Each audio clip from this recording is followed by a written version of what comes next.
while و then هر دو به معنای چون و چونکه هستن، ولی با این تفاوت که while هر موقع توی جمله میاد واویلا میکنه. یعنی چی؟ فعل رو میبره آخر جمله. ولی then نه، then فعل رو همون جایگاه دوم نگه میداره. مثال: Ich kann nicht kommen, weil ich arbeiten muss.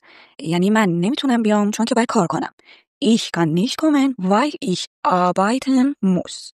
حالا با den میگیم Ich kann nicht kommen, denn ich muss arbeiten.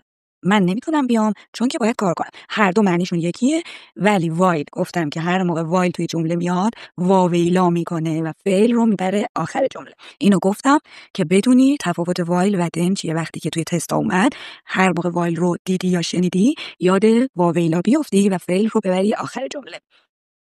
پس چی شد؟ While das Verb steht am Ende.